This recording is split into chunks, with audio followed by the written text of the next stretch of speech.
Olá, pessoal! Hoje estamos retornando ao estudo da primeira carta aos Coríntios. Estudaremos o capítulo 4. Apesar desta carta ter sido escrita há quase 2000 anos atrás, ela ainda tem muito a nos ensinar. Então vamos ver qual a porção que Deus tem hoje para nós. Primeiramente vamos ler os versos 1 a 7. Assim, pois, importa que todos nos considerem como ministros de Cristo e encarregados dos mistérios de Deus. Ora, além disso, o que se requer destes encarregados é que cada um deles seja encontrado fiel. Mas a mim pouco importa ser julgado por vocês ou por um tribunal humano. Nem eu julgo a mim mesmo, porque a consciência não me acusa de nada. Mas nem por isso me dou por justificado, pois quem me julga é o Senhor. Portanto, não julgue nada antes do tempo, até que venha o Senhor, o qual não somente trará à plena luz as coisas ocultas das trevas, mas também manifestará os desígnios dos corações. E então cada um receberá o seu louvor da parte de Deus. Meus irmãos, apliquei estas coisas figuradamente a mim mesmo e a Apolo, por causa de vocês, para que por nosso exemplo vocês aprendam isto. Não ultrapassem o que está escrito, para que ninguém se encha de orgulho a favor de um em prejuízo de outro. Pois quem é que faz com que você sobressaia? O que é que você tem que não tenha recebido? E se o recebeu, por que se gloria como se não tivesse recebido? Aqui, este estudo, essa primeira parte, mostra o ministro como um mordomo fiel. Então, o ministro de Cristo encarregado dos mistérios de Deus. Paulo os compara a um despenseiro, que no grego oikonomos significa despenseiro, aquele que cuida da despensa. Ou também a um mordomo, que cuida de uma propriedade. Esse mordomo, ele pode ser superior aos demais da casa, aos demais empregados da casa, mas ele se submete ao Senhor dele. Mistérios de Deus. É o próprio Evangelho, é a palavra de Deus. Agora, qual a responsabilidade do ministro?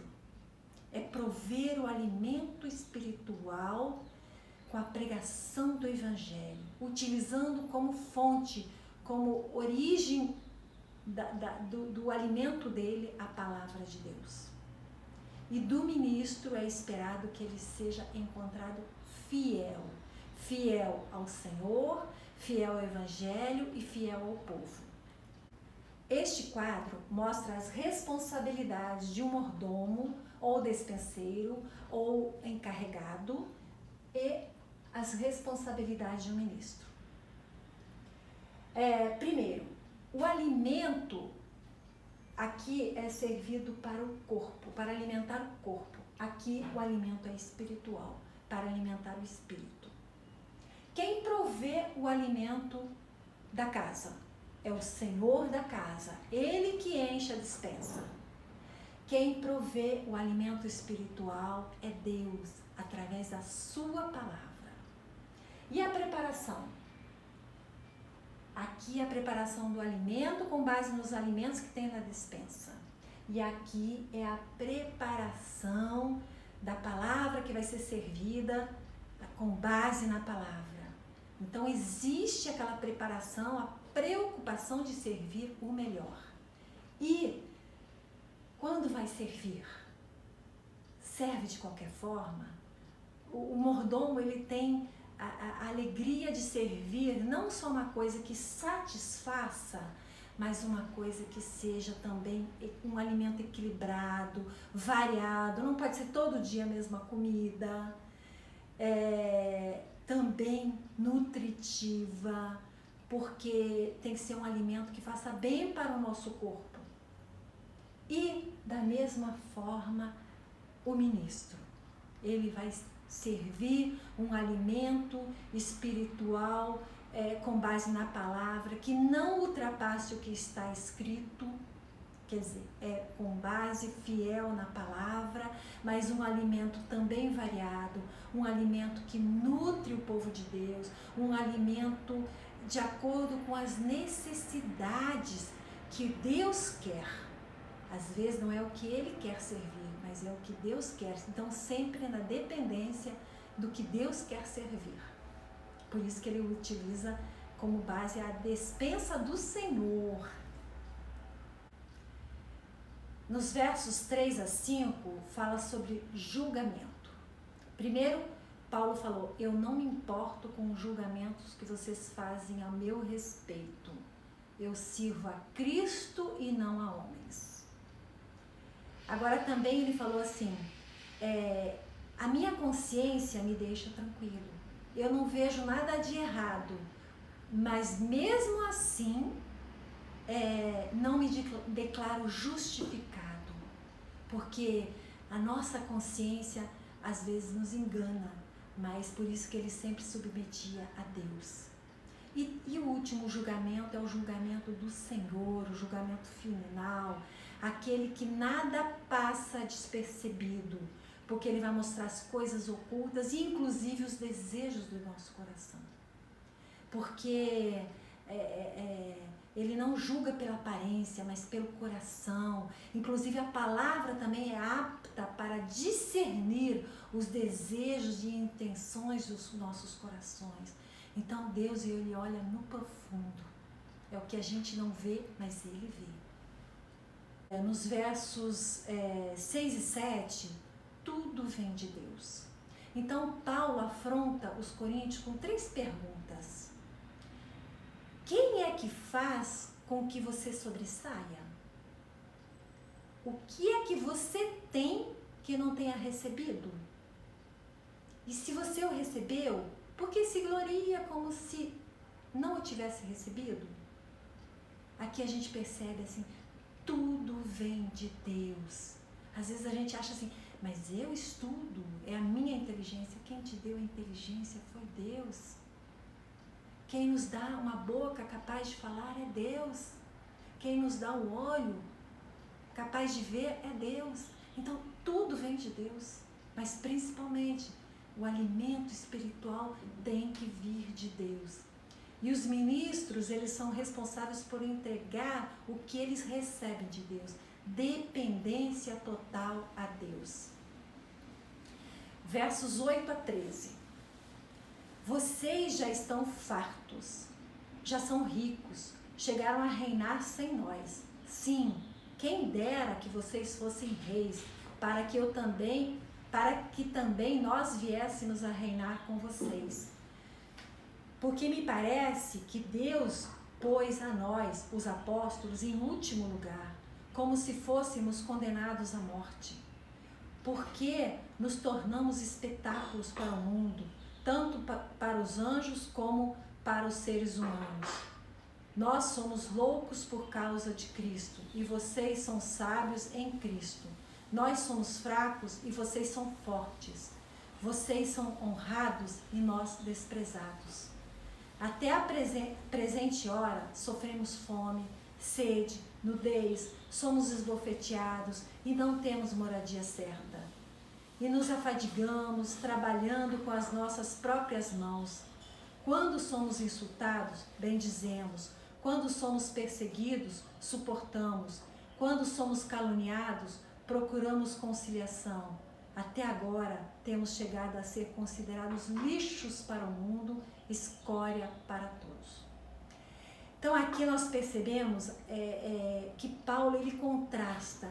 Os coríntios se achavam autossuficientes, eles se achavam capazes, mais inteligentes, mais sábios, né? Então eles sentiam-se fartos, ricos, como reinando, e sábios, fortes, honrados. Eles queriam ser honrados. Mas Paulo contrasta com as provações sofridas pelos apóstolos. Então vamos ver algumas das provações que Paulo coloca neste texto. Eles estavam em último lugar e se tornaram espetáculo para o mundo. Essa palavra espetáculo, o significado dela é teatro e o que acontece no teatro. Então, como exemplo, a gente pode citar o Coliseu Romano, onde os escravos condenados eram lançados lá junto com animais ferozes. Então, é assim que Paulo se sentia, humilhado e prisioneiro, como se fosse condenado à morte. Também Paulo era considerado louco por causa de Cristo. Então, esse louco por causa de Cristo, ele largou, quando ele conheceu a Cristo, ele largou tudo. Ele era uma pessoa próspera, instruída no judaísmo, tinha um futuro brilhante, mas ele considerou tudo aquilo lixo para fazer a obra que Cristo o chamou. Então, e por isso também era considerado fraco, desprezado, passavam fome, necessidade de roupas, sede, não tinha onde morar, eram maltratados, sentiam fadiga com o trabalho manual que eles faziam para o seu sustento. Na hora que eram insultados, eles abençoavam. Na hora que eram perseguidos, eles suportavam com paciência. Na hora que eles eram caluniados, eles procuravam a conciliação. Mesmo assim, eles eram considerados lixos para o mundo e escória para todos. E nós, como reagiríamos numa situação desta? Paulo e os apóstolos sofreram muito para que nós tivéssemos essa palavra hoje disponível, essa experiência, essas histórias contadas. E nós? Agora vamos ler os versos 14 a 21. Não escrevo estas coisas para que vocês fiquem envergonhados. Pelo contrário, para admoestá-los como meus filhos amados. Porque ainda que vocês tivessem milhares de instrutores em Cristo, não teriam muitos pais, pois eu gerei vocês em Cristo Jesus pelo Evangelho. Portanto, eu peço a vocês que sejam meus imitadores. Por esta causa, eu enviei até vocês Timóteo, que é meu filho amado e fiel no Senhor, o qual fará com que vocês se lembrem dos meus caminhos em Cristo Jesus, como, por toda parte, ensino a cada igreja. Alguns de vocês se encheram de orgulho, como se eu não fosse mais visitá-los. Mas em breve, se o Senhor quiser, irei visitá-los, e então conhecerei não a palavra, mas o poder desses orgulhosos, porque o reino de Deus consiste não em palavra, mas em poder. O que vocês preferem? Que eu vá aí com um chicote ou com amor e espírito de mansidão? Nesta última parte, o ministro, ele é considerado como um pai. Paulo fala assim, filhinhos amados, ele disciplinou, ele encorajou, mas agora ele chega com mansidão, afeto e ternura de um pai. Ele que se considerou o pai que gerou esses filhos espirituais em Cristo pela pregação do Evangelho, que é o instrumento capaz de gerar o milagre da fé, o milagre da salvação. Muitas vezes a gente busca muitos milagres que acontecem, que Jesus pode fazer, mas o maior milagre é aquele que gera fé em Cristo, porque este tem valor eterno. Paulo também chama eles para serem imitadores. Esse imitadores, ele vem tem o significado de mímica, porque às vezes os pais, quando as crianças são pequenas, as crianças prestam muito mais atenção nas atitudes do que nas palavras. Então Paulo, ele fala, sejam meus imitadores. Ele foi um bom exemplo a ser seguido. Mas por quê?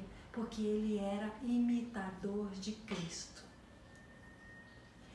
Paulo também enviou Timóteo, porque Timóteo era o filhinho amado, fiel servo do Senhor, para lembrá-los da vida de Paulo, de como Paulo pregava, Timóteo, inclusive, ele foi instruído, ele era filho de uma mãe e de uma avó, ambas tementes a Deus.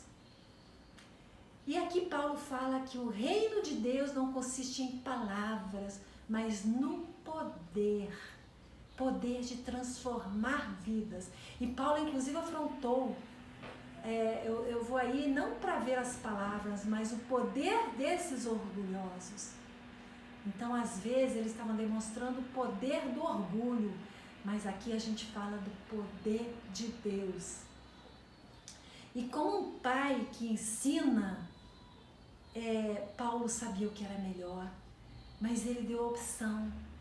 Vocês querem que eu vá aí com uma vara ou que eu vá com amor e espírito de mansidão? Então, Paulo, ele passou o ensinamento e ele deu a opção. Como é que vocês querem que eu vá aí? O pai sempre gosta de ir com mansidão. O pai gosta de acolher o filho no ombro. O pai gosta de instruir, mas ao mesmo tempo de abraçar. E é assim que deve ser a obra de Deus. Não deve se deixar de dar instrução, mas ao mesmo tempo com muito amor, com muito carinho, com mansidão, com a sabedoria do alto. E agora, para refletirmos, Paulo falou: portanto, eu peço a vocês que sejam meus imitadores. E nós? Estamos dispostos a sermos imitadores de Paulo, assim como ele foi de Cristo?